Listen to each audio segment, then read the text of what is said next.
باللہ من الشیطان الرجیم بسم اللہ الرحمن الرحیم ألم يعلموا أنه من يحادث الله ورسوله فأن له نار جهنم خالدا فيها ذلك الخزي العظيم آمنت بالله صدق الله العظيم وبلغنا رسوله النبي الأمين الكريم ونحن على ذلك لمن الشاهدين والشاكرين والحمد لله رب العالمين. حضرات گرامی، قابل احترام بزرگوں، قابل قدر نوجوان ساتھیوں، آج چند خصوصی خاص طور پر چند باتیں آپ حضرات کے گوش گزار کرنی ہیں تحفظ ناموس رسالت کے حوالے سے. حضرات گرامی، قرآن حکیم کی جس آیت کریمہ کو میں نے اپنا موضوع سخن بنایا ہے، یہ سورہ توبہ کی 63ویں آیت ہے. کہ اللہ سبحانہ و تعالیٰ فرما رہا ہے کیا انہیں خبر نہیں ہے کہ جو خلاف کرے اللہ اور اس کے رسول کا تو اس کو جہنم کی آگ ہے کہ ہمیشہ اس میں رہے گا، یہی بڑی رسوائی ہے.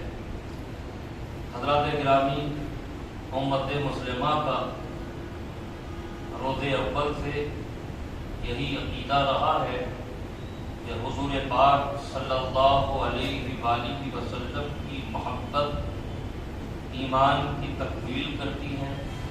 حضور پاک صلی اللہ علیہ وآلہ وسلم کی اطاعت کا اللہ تبارک و تعالیٰ نے جہاں حکم فرمایا، وہیں حضور پاک صلی اللہ علیہ وآلہ وسلم کا ادب، حضور پاک صلی اللہ علیہ وسلم کی تعظیم اور حضور پاک صلی اللہ علیہ وسلم کی توقیر کا حکم فرمایا. حضرات گرامی، حضور پاک صلی اللہ علیہ وآلہ وسلم کے ادب کے حوالے سے یہ بات ذہن نشین رہنی چاہیے کہ جس طرح حضور پاک صلی اللہ علیہ وآلہ وسلم کی حیات ظاہری میں جس طرح آپ کا ادب ہوتا تھا، رسالہ ظاہری کے بعد بھی اسی طرح کا ادب ملحوظ رکھنا ایمان کا تقاضا ہے. حضور پاک صلی اللہ علیہ وآلہ وسلم کی عظمت، حضور پاک صلی اللہ علیہ وآلہ وسلم کا مقام اور حضور پاک صلی اللہ علیہ وآلہ وسلم کی شان بہت ہی بلند بالا ہے اور عقل انسانی سے ماورا ہے، یعنی کوئی انسانی عقل وہاں تک نہیں پہنچ سکتی.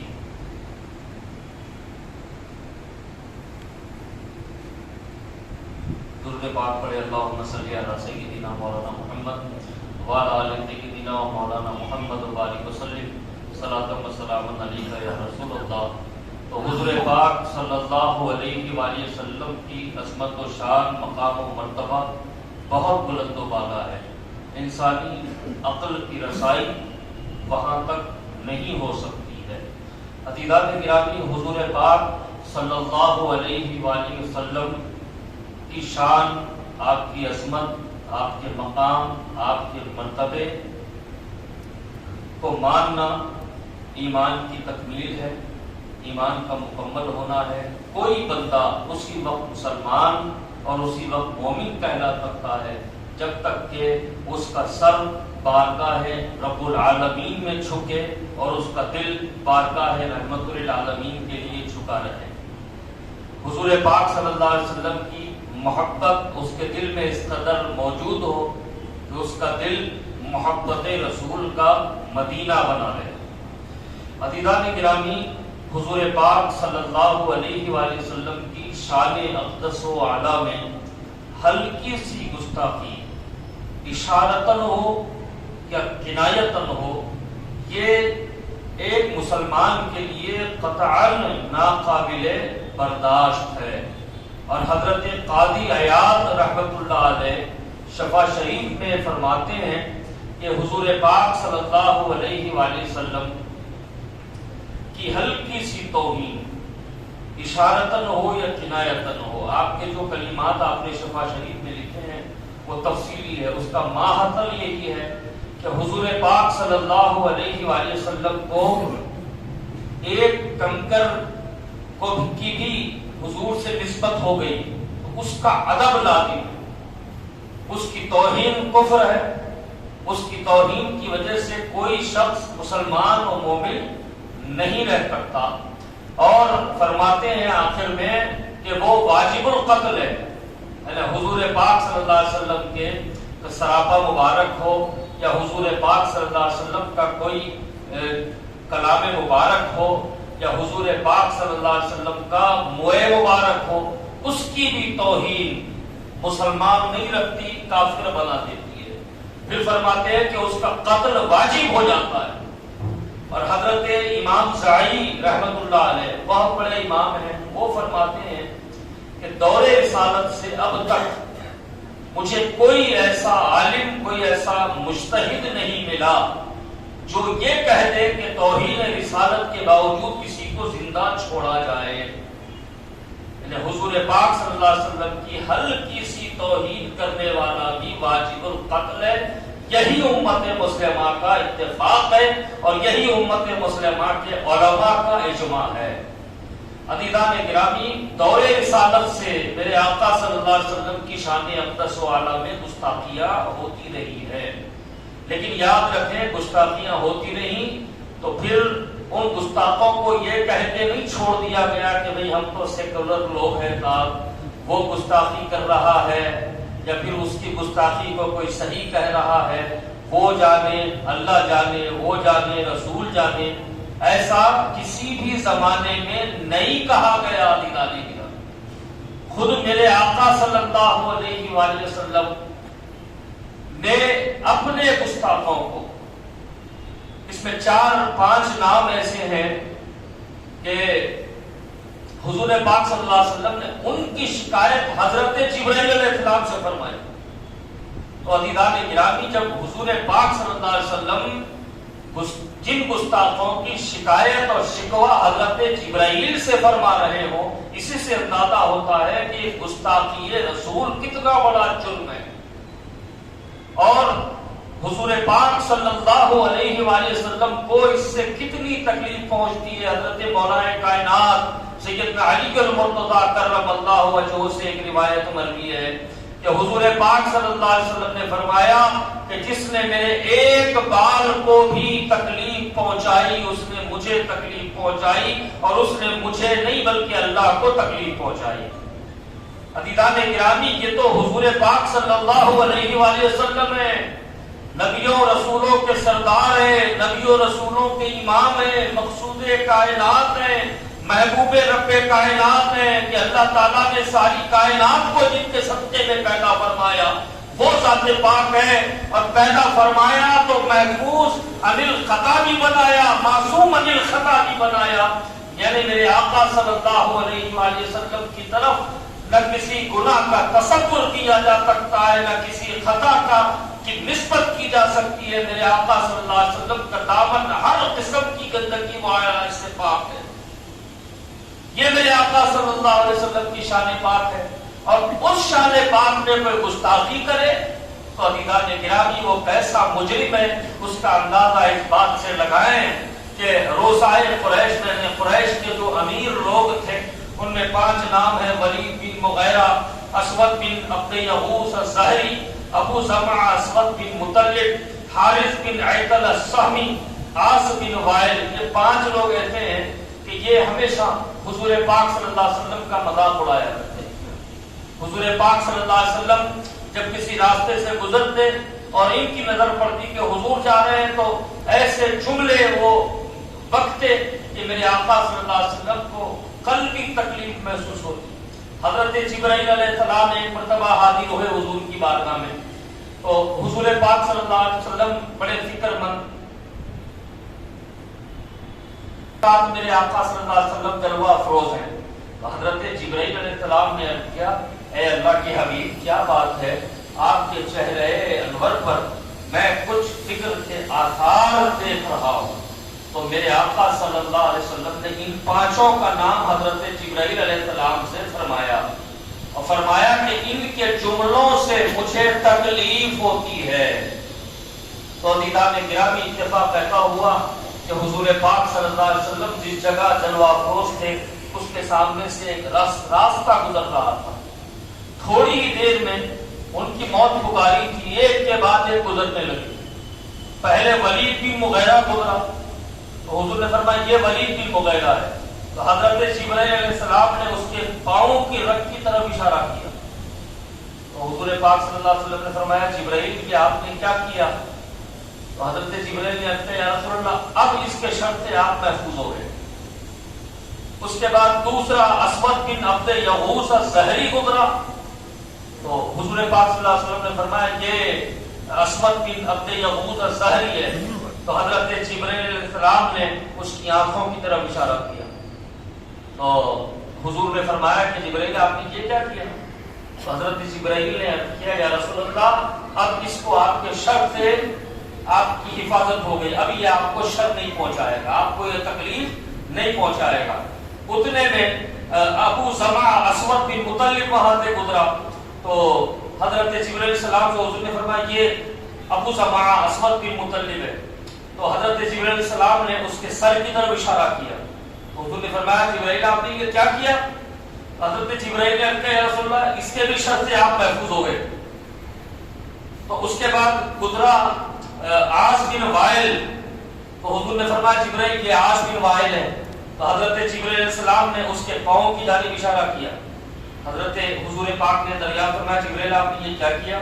تو حضرت جبرائیل علیہ السلام نے عرض کیا یا رسول اللہ اب یہ بھی آپ کو شر دینے سے بعد آ جائے گا، اب اس کے شر سے آپ محفوظ ہو گئے. اس کے بعد گزرا حارث بن عیطل السہمی. تو حضور نے فرمایا یہ حارث بن عیطل السہمی ہے. تو حضرت جبرائیل علیہ السلام نے اس کے پیٹ کی جانب اشارہ کیا. تو حضور نے دریافت فرمایا جبرائیل آپ نے یہ کیا کیا؟ تو حضرت جبرائیل نے کہا رسول اللہ اس کے بھی شر سے آپ محفوظ ہو گئے.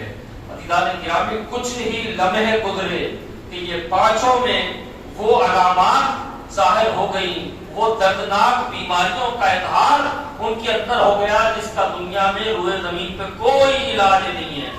ولید بن مغیرہ کے شہرک کٹ گئی.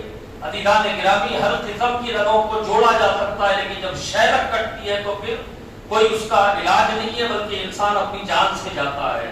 اسود بن عبد یغوث اس کے جس کی آنکھوں کی طرف اشارہ کیا تھا وہ ایک لمحے میں اندھا ہو گیا.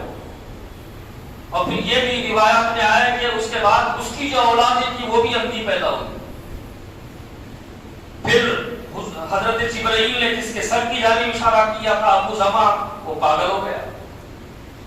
حارث بن عیطل السہمی جس کے پیٹ کی جانب حضرت جبرائیل نے اشارہ کیا تھا اس کا پیٹ ایک دم پھول گیا اور پیلے رنگ کا پانی اس کے پیٹ سے خارج ہونے لگا. اس کی کوئی دوا ایجاد نہیں ہوئی تھی، آج بھی اس کا علاج نہیں ہو سکتا. ایسی دردناک بیماریوں میں وہ مبتلا ہو گئے. عاص بن وائل جس کے پاؤں کی طرف جبرائیل علیہ السلام نے اشارہ کیا تھا وہ دونوں پاؤں سے معذور ہو گیا اور وہ چلنے پھرنے سے محروم ہو گیا اور زمین پر رینگتے ہوئے چلنے لگا. تو عزیزان گرامی عرض یہ کرنا ہے کہ گستاخی رسول اتنا بڑا جرم ہے کہ اس کی سزا دینے کے لیے حضرت جبرائیل علیہ السلام بھی موجود ہے. حضرت جبرائیل علیہ السلام کا کام تو صرف وہی لانا ہے، قرآن کی آیات حضور تک پہنچانا ہے. لیکن جب بات گستاخی رسول کی ہوگی تو ایسے مقرب فرشتے بھی حضور کی جانب سے ان بدبختوں کو سزا دینے کے لیے موجود ہیں.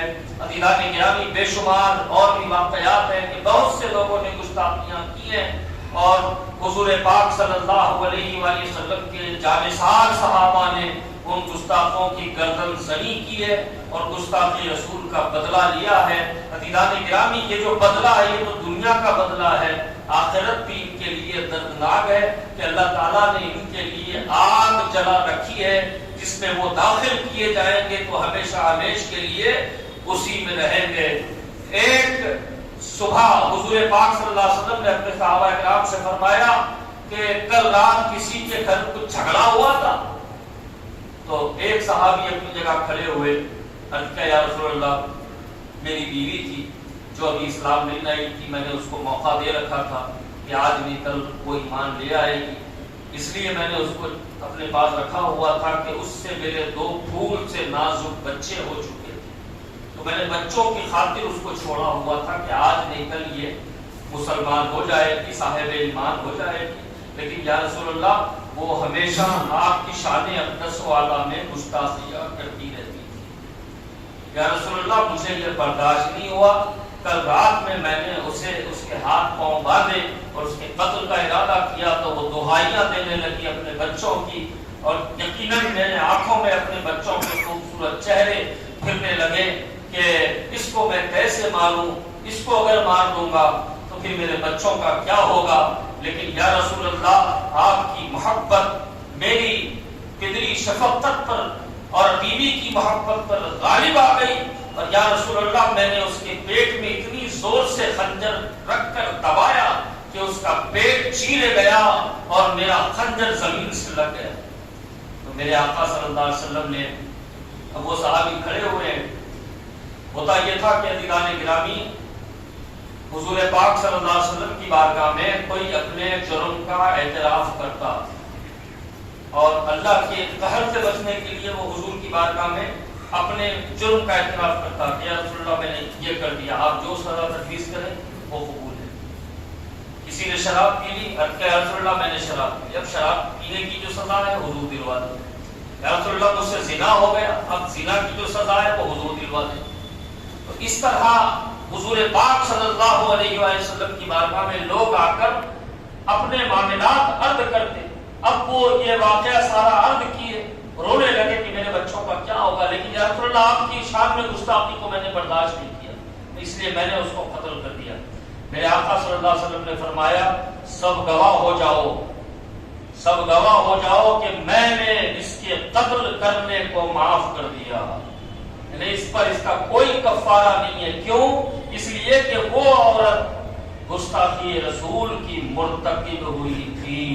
عزیزان گرامی یہ ساری باتیں عرض کرنے کا مقصد و مطلب یہی ہے کہ جو گستاخ رسول ہوتا ہے اس کو تو پہلے تو انسان کہلانے کے لائق نہیں ہوتا، کیونکہ ہم کتب میں پڑھتے ہیں تو ہمیں اندازہ ہوتا ہے کہ کتے بھی حضور صلی اللہ علیہ وسلم کا ادب کرنے والے ہوتے ہیں، جیسا کہ ایک سلطان صلاح الدین ایوبی کا غالباً زمانہ تھا کہ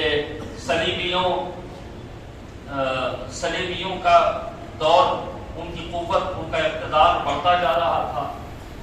اس کے بعد والا زمانہ ہے غالباً سلطان صلاح الدین ایوبی کی۔ تو ہوا یہ کہ فوجیوں کو نصیحت کرنے کے لیے ان کے فادر کو بلایا گیا، عیسائیوں کے فادر جو ہوتے ہیں ان کو بلایا گیا اور کہا کہ آپ اپنے قوم کے فوجیوں کو نصیحت کریں تاکہ ان کے اندر مذہبی جذبہ پیدا ہو۔ تو وہ جو فادر تھا پادری، اس نے دوران گفتگو کچھ ایسا جملہ کہہ دیا جو حضور صلی اللہ علیہ وسلم کی شان میں بے ادبی تھی۔ جیسے ہی اس نے وہ جملہ کہا، ایک انگریز افسر کا یعنی عیسائی کے ہاتھ میں، عیسائی بڑے پوسٹ کا آدمی تھا، وہ اپنے کتے کو لیے وہ کھڑا تھا۔ جیسے ہی اس نے وہ جملہ کہا، کتا اچھلنے لگا، بھونکنے لگا۔ تو بھائی کتا ہے کبھی بھی بھونک سکتا ہے، انجان ہو گئے۔ پھر اس نے جملہ دوہرایا یا اسی طرح کا جملہ اس نے کہا، تو پھر کتا بے قابو ہونے لگا، بھونکنے لگا۔ تو اس کو سمجھایا گیا، لیکن وہاں ایک دانشور تھا، ان میں عقل مند موجود تھا، وہ فادر کے قریب گیا، جا کے بولا کہ دیکھو یہ جو جملے بار بار آپ دوہرا رہے ہو یہ بند کر دو، دیکھو کتا کچھ گڑبڑ کر رہا ہے، کتا بھونک رہا ہے۔ تو پادری نے ہنس کر کہا کہ بھائی میں تو وہ کہہ رہا ہوں، اس کو کیا فرق پڑنے والا ہے۔ تو اس نے کہا کہ نہیں آپ سمجھ جائیں۔ تو اس نے کہا نہیں ایسا کچھ نہیں ہوا، یہ تو کتا ہے، اپنی عادت سے مجبور ہے، بھونکے جا رہا ہے۔ تو پھر اس نے ایک گستاخی میرے آقا صلی اللہ علیہ وسلم کی شان میں کی۔ جیسے ہی اس نے ایک گستاخی کی، کتا اپنی زنجیریں توڑوا کر آیا اور پادری کو پھاڑ دیا۔ عزیزان گرامی اب ذرا سوچیں، جب کتے کو اس بات کا اندازہ ہے کہ کون سا جملہ حضور کی تعریف ہے اور کون سا جملہ حضور کی گستاخی ہے، اور کتا یہ بھی جانتا ہے کہ جو حضور کا گستاخ ہوگا اس روئے زمین پر رہنے کے لائق نہیں ہوگا، بلکہ اس کو چیر اور پھاڑ دیا جائے گا۔ عزیزان گرامی ایسے بے شمار واقعے تاریخ اسلامی میں بھرے پڑے ہیں. اب میں جو بات کہنے جا رہا ہوں یہ وسیم رضوی ملعون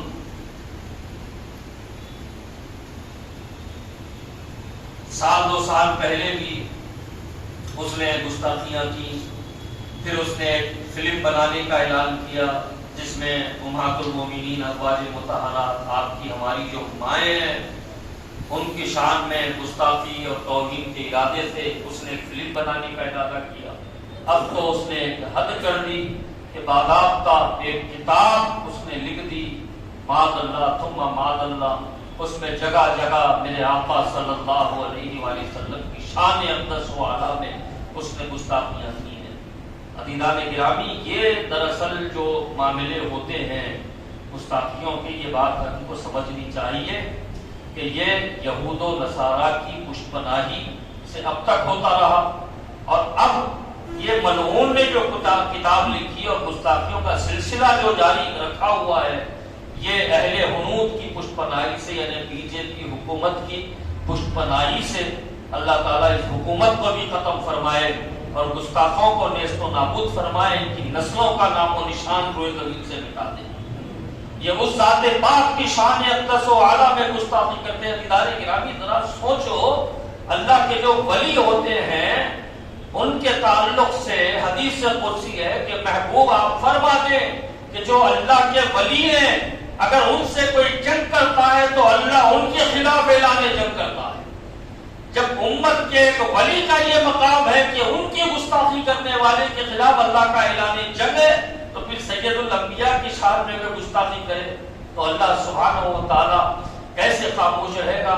آج نہیں کل اللہ تعالیٰ ان پر قہر نازل فرمائے گا، ان کو تباہ و تاراج فرمائے گا. لیکن عزیزان گرامی یہاں چند ذمہ داریاں ہم پر بھی عائد ہوتی ہیں کہ ہمارا یہ مزاج ہے کہ بھئی پاگل ہے بول لیتے رہتا، پاگل ہے بول لیتے رہتا. عزیزان گرامی ایسا نہیں ہے. جب تک کہ ہم حضور پاک صلی اللہ علیہ وسلم کی محبت پر متحد نہ ہو، عظمت پر اتفاق ہمارے درمیان نہ ہو، یہ سلسلے جاری رہیں گے. ہمارے پاس بہت سے اختلافات موجود ہیں اور ان اختلافات کا فائدہ یہ بدبخت لوگ اٹھا رہے ہیں.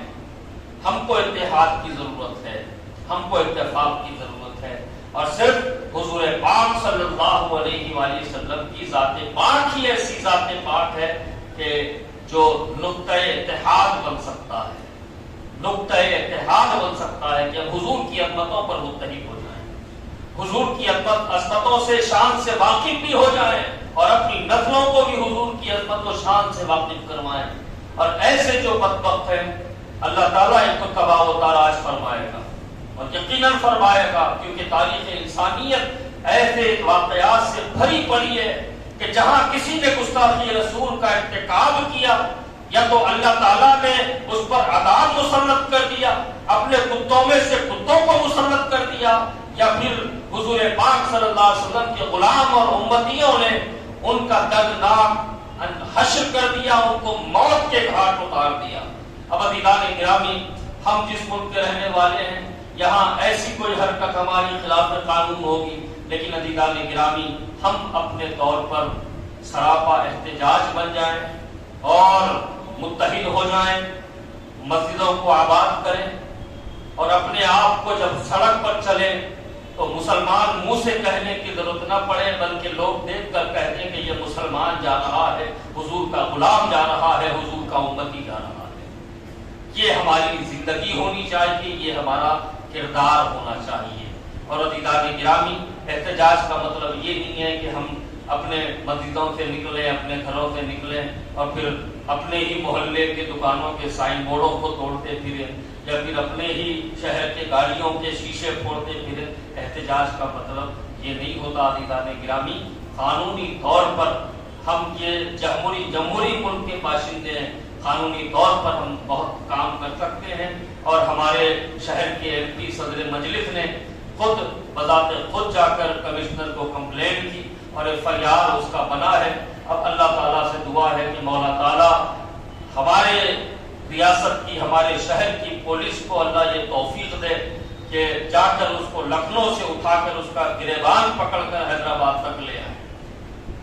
اللہ سے دعا ہے کہ اللہ پولیس کو یہ توفیق عطا فرمائے، ورنہ بہت سے FIR چاک ہوتے ہیں، بنتے ہیں اور پھر کیس جان کا وہاں چلا جاتا ہے۔